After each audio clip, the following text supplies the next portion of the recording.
Bueno, muchas gracias por la invitación.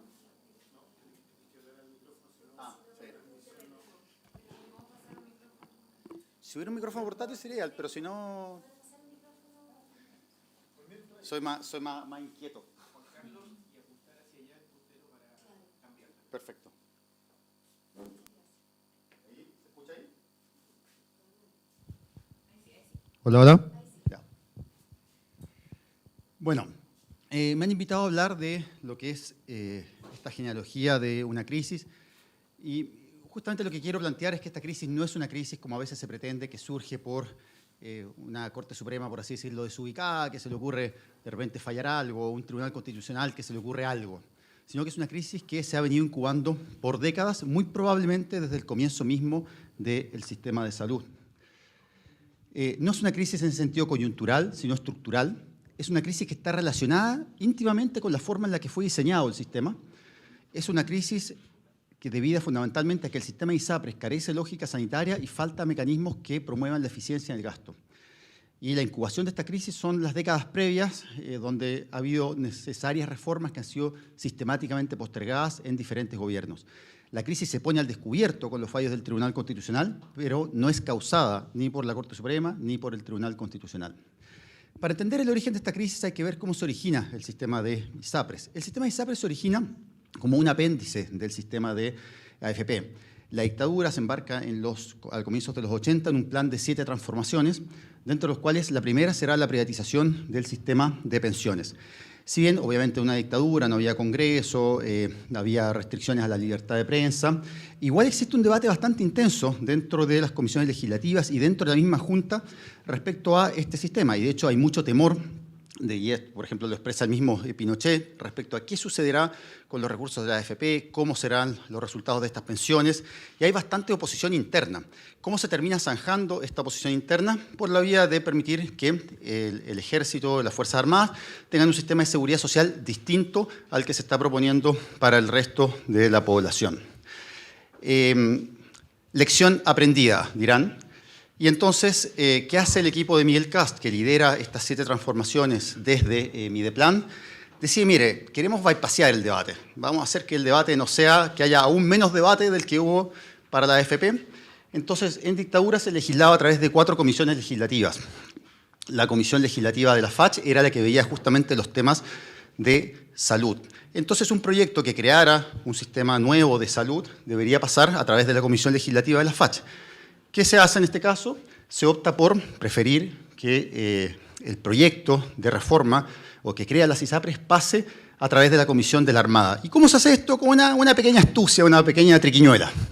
Se crea un proyecto de ley que es un proyecto de ley que no habla de salud, sino que es un proyecto de ley que es el decreto 3600, que básicamente reforma o establece ciertas reformas al recién creado sistema de AFP, y esa ley contiene un pequeño articulado, que es el artículo 46, que será clave porque permite que justamente las cotizaciones de salud pasen a un asegurador privado. Y al mismo tiempo le da la autoridad al presidente de la República, en ese momento, bueno, al dictador, para que pueda crear un sistema a dedo, en el fondo, ya por simple decreto, sin necesidad de pasar por las comisiones legislativas, en el plazo de 180 días.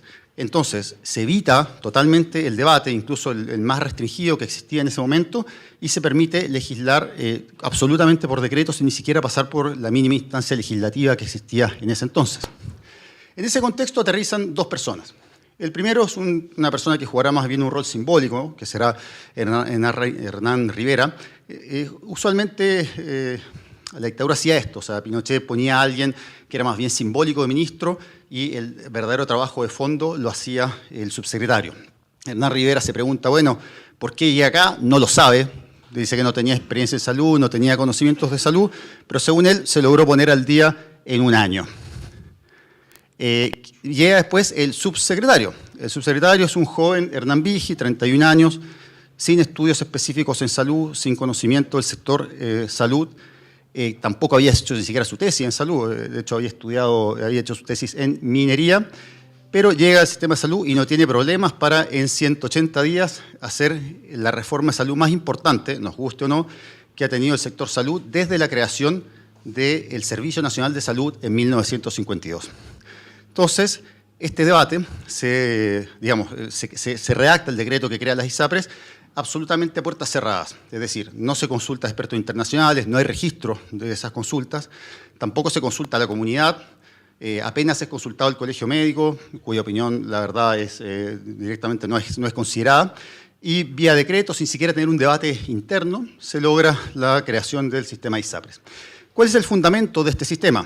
Bueno, la eficiencia. Lo que se plantea acá, efectivamente, es que esta idea de liberar las fuerzas del mercado y permitir una completa desregulación de la provisión de seguros y la prestación de atención médica vía prestadores y aseguradores privados maximizará básicamente de forma rápida y automática la eficiencia en la asignación de recursos.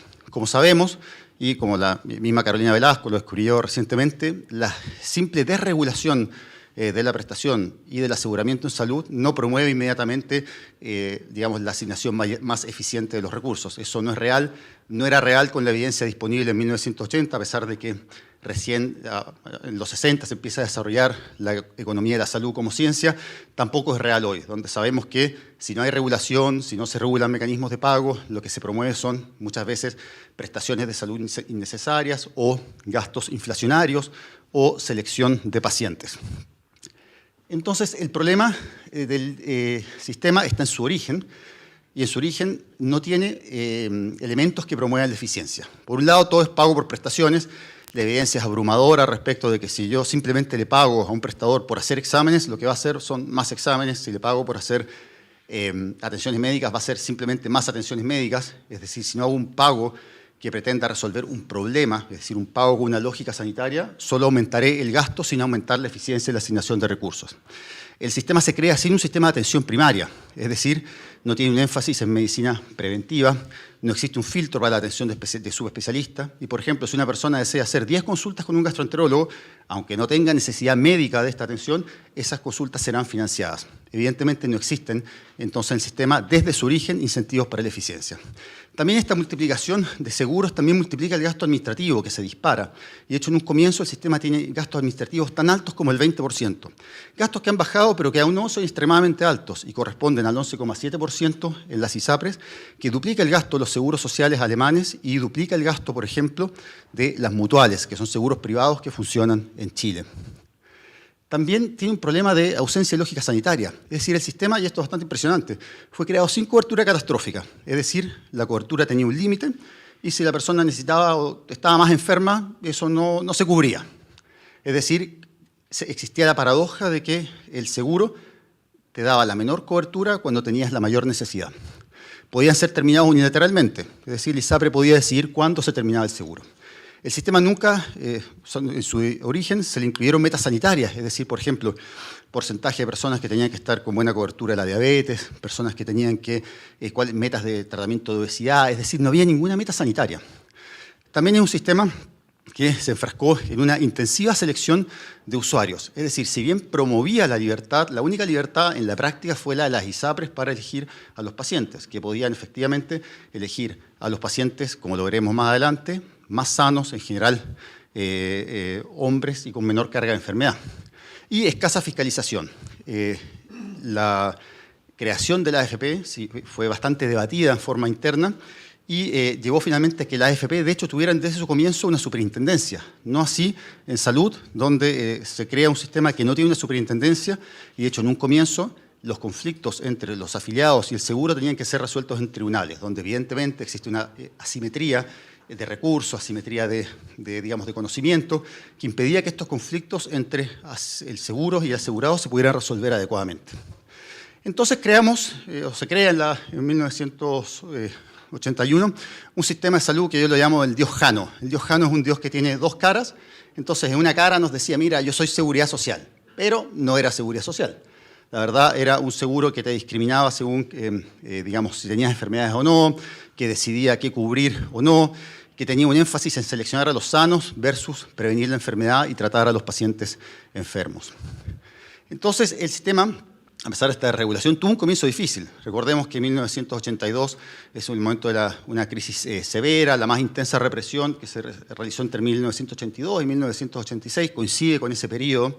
el desempleo sube al 20%, y las ISAPRES en general son procíclicas, en general aumentan sus cotizantes cuando la situación económica es mejor. Entonces, entre 1982 y 1986 vivieron un periodo, digamos, de bastante incertidumbre. ¿Qué hizo en ese momento el gobierno para promover o aumentar o incentivar la migración a las ISAPRES? Primero se liberó el pago del postnatal, es decir, se transfirió o se dijo que los recursos del postnatal provendrían del Estado. Se incrementó la cotización de un 4 al 7%. Al mismo tiempo se estableció un subsidio del 2% proveniente de que podían aportar los empleadores para suplementar el plan. Y al mismo tiempo se dio un empujoncito final, que es una disminución estrepitosa del gasto público en salud, que cayó al 2% en 1989, alcanzando el nadir histórico. O sea, es decir, en los 80 el país no solo se enfrentó a un deterioro sistemático digamos, del PIB, producto de la crisis del 82, la crisis más grave financiera que ha habido el país, sino que al mismo tiempo se redujo como porcentaje el gasto destinado a salud. Ahora, los problemas son conocidos, y esto es lo interesante, que los problemas son conocidos por las mismas ISAPRES. Y les pongo un ejemplo. Este es Francisco Cuesni. Francisco Cuesni fue director de ISAPRE Banmédica, fue también asesor de Fernando Matei, que fue ministro de Salud, y fue una de las personas que participó en la creación del sistema ISAPRES. Y estrenó, por así decirlo, la puerta giratoria, que se hizo después bastante popular, en que una persona pasaba de crear el sistema a trabajar en el mismo sistema. Y él mismo plantea en 1990, en un artículo publicado en el Centro de Estudios Públicos, respecto a críticas que ya se hacían, que la habíamos planteado acá, y que se hacían ya en esa época. Por ejemplo, dice, el que los contratos se terminen unilateralmente. Dice, bueno, no es problema, dice, porque efectivamente los pacientes también los pueden terminar unilateralmente. Se critica, dice él, las exclusiones. Él dice, bueno, no es problema, digamos, que se excluya, eso es solo un asunto de costos. Se cuestiona, por ejemplo, dice él, el elevado gasto administrativo. Dice, bueno, eso en verdad no es problema.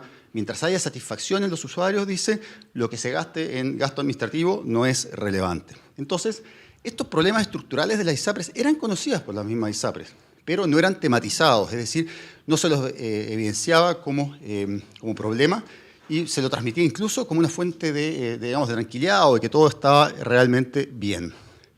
Ahora, las ISAPRES entonces comienzan a desarrollar una especialización, es decir, por un lado comienzan a especializarse en pacientes de altos ingresos, es decir, seleccionan al 80% del decil de mayores ingresos. Segundo, se comienzan a especializar en atender a pacientes jóvenes, es decir, pacientes entre 20 y 44 años. En tercer lugar, comienzan a especializarse en atender a hombres, es decir, a pesar de que se les había transferido la posibilidad de financiar el postnatal, empiezan sistemáticamente a discriminar a las mujeres. Y por supuesto también seleccionan una menor proporción de población mapuche y una menor proporción de población proveniente del sector rural. Ahora, los 90 vendrá la época que la podríamos caracterizar como hecha la ley, hecha la trampa. Entonces en los 90 se establece, por ejemplo, que los planes ahora tendrán que tener una duración indefinida y que no se puede cambiar la prima del plan, excepto que se la cambie para todos. ¿Qué harán las ISAPRES? Efectivamente cambiarán por ejemplo, la prima de un plan completo y después crearán nuevos planes, digamos, para pacientes sanos a un precio distinto, lo cual también llevará finalmente a esta multiplicación de los planes en donde se genera la paradoja de la libertad, en que los pacientes pueden elegir, entre comillas, entre 52.000 planes distintos, en donde, bajo la apariencia de una mayor libertad, en la práctica se reduce la libertad al proliferar un desconocimiento respecto a qué es lo que efectivamente se puede elegir. En 1995, por ejemplo, en otro ejemplo de hecha la ley, hecha la trampa, se establece que los excedentes son de los afiliados. ¿Qué harán las ISAPRES? Empezarán a pedir a los afiliados que firmen un convenio pidiendo renunciar a los excedentes. Al mismo tiempo, se establece una cobertura mínima similar a FONASA y se dice, mira, ¿sabe qué? Las ISAPRES tienen que cubrir lo mismo que FONASA. Pero como no se establece un porcentaje, por ejemplo, basta que la cobertura sea de $1 para que efectivamente se considere cubierto. Entonces, ¿qué se tendrá que hacer? Decir, mira, ¿sabes qué? No puede ser menor que la cobertura de libre elección.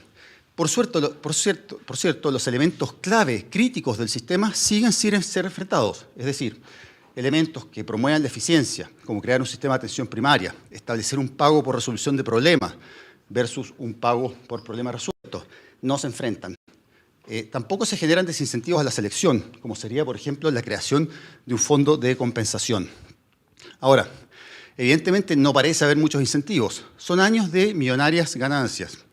Alrededor de 40.000 millones al año de ganancias en promedio, entre la década del 2010 y el 2020. Entonces, efectivamente, para poner un ejemplo, esto sin contar, por cierto, las utilidades que se dan a través de los prestadores integrados, en una integración que, recordemos, si bien está prohibida por ley, se da en forma rutinaria a través de los holding. Ahora, continúan las ganancias en este sistema bastante desregulado, donde digamos, se paga por prestaciones, si hay que hacer 10 resonancias, se pagan 10 resonancias, si una persona piensa que necesita otra resonancia, también se hace. En el fondo no hay una lógica sanitaria en la asignación de recursos, pero obviamente como las ISAPRES están integradas con sus prestadores, no les duele el bolsillo, porque la plata que gastan de un lado, por otro lado, resulta como ingreso a través de la misma clínica. Entonces, no están o no existen los incentivos para generar programas de contención de costos o atención con una lógica sanitaria. Sin embargo, el sistema comienza a mostrar signos de una enfermedad incipiente, que es que en esa misma década los costos por beneficiario comienzan a subir sistemáticamente por sobre los ingresos por beneficiario.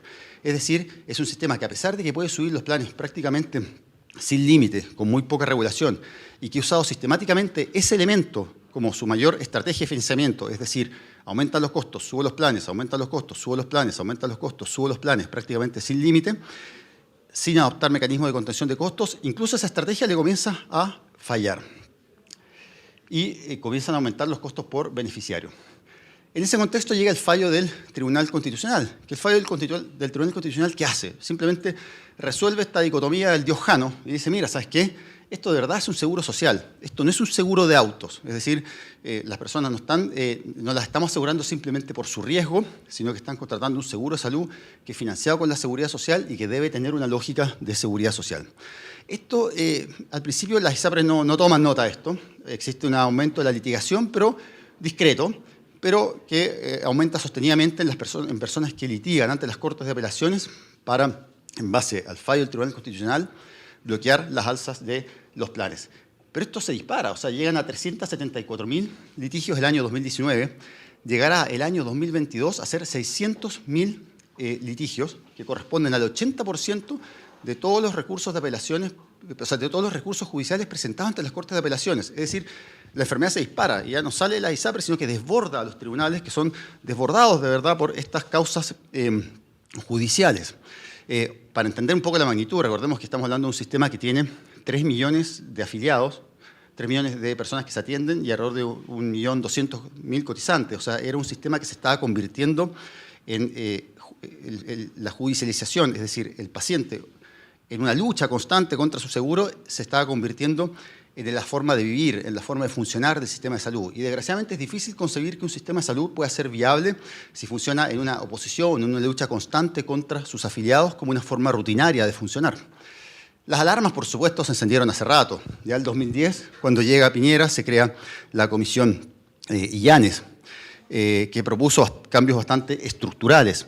Después vendría la comisión Laisevich, que si bien era una comisión que proponía cambios más acotados, también proponía efectivamente cambios de fondo. Vendrán 2 comisiones más, comisión CID, una más durante el ministro Piñera.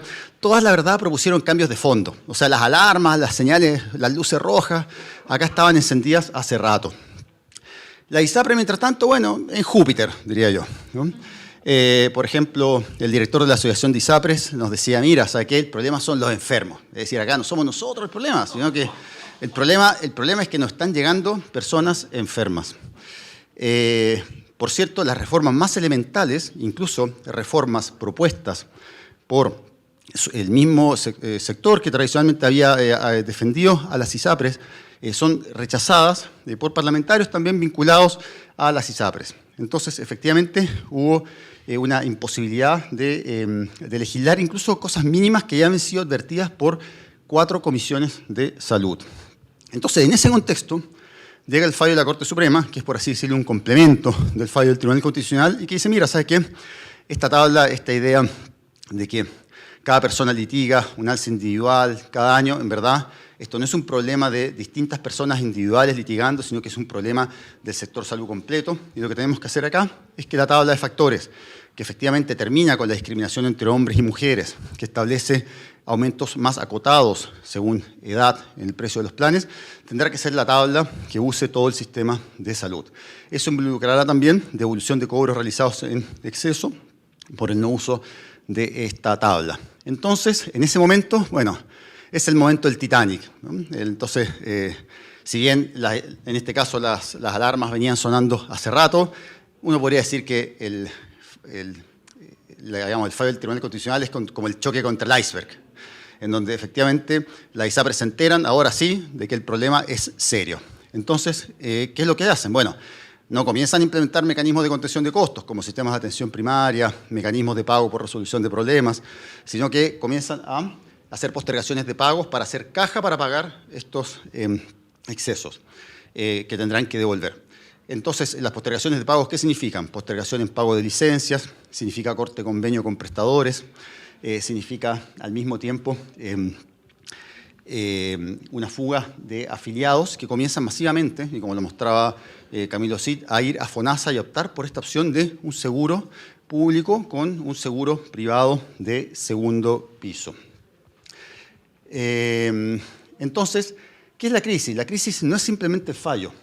Se trata de un sistema que fue mal diseñado en su comienzo, que no tenía mecanismos que promuevan eficiencia en el gasto. Esos mecanismos no se implementaron ni por las ISAPRES, ni se lograron implementar por ley. No tenía lógica sanitaria. Se intentaron algunos mínimos cambios, pero la verdad es un sistema que nunca logró efectivamente tener una lógica sanitaria, sino que la lógica fue más bien de la prestación de servicios. Y los problemas de fondo fueron advertidos. Diversas comisiones, al menos durante una década, nunca fueron resueltos.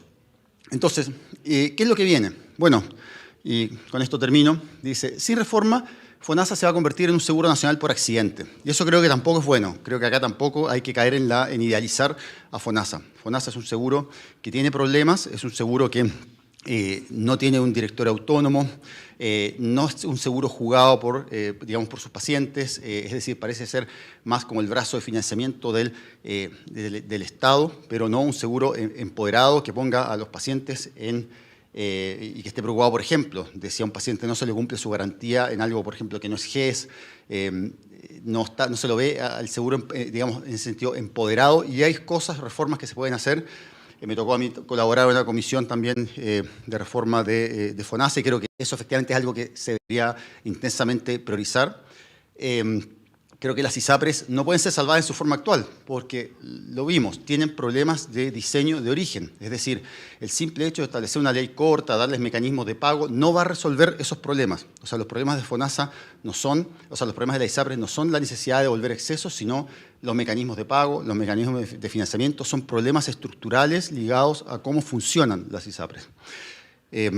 Ahora, una propuesta para el futuro. Bueno, en ese sentido, yo creo que la evidencia es bastante clara. Los sistemas de seguros nacionales o de seguros sociales no tienen realmente beneficios uno sobre la efectiva y a un costo razonable. Algunos tienen algunos, pequeños beneficios, pero ambos son sistemas razonables. Por ejemplo, el sistema de seguros sociales alemán o el sistema de seguro nacional, por ejemplo, que existe en Australia o Canadá. Yo particularmente soy partidario y creo que es más fácil para Chile avanzar hacia un seguro nacional estilo Australia, es decir, un seguro que reconozca en primer lugar la necesidad de integrar prestadores públicos y privados, es decir, al país no le sobran prestadores, no le sobran camas.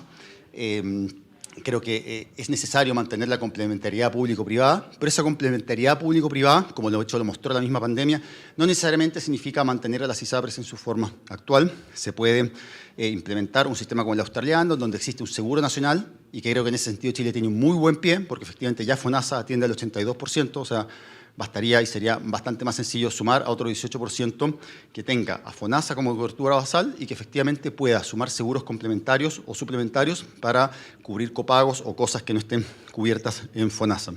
Creo que esa sería una alternativa, más razonable, más fácil de implementar y que efectivamente solucionaría problemas de equidad y permitiría dar alternativas, por ejemplo, de segundo piso a personas que quisieran complementar o suplementar algo que no esté cubierto en el seguro estatal. Muchas gracias por la invitación.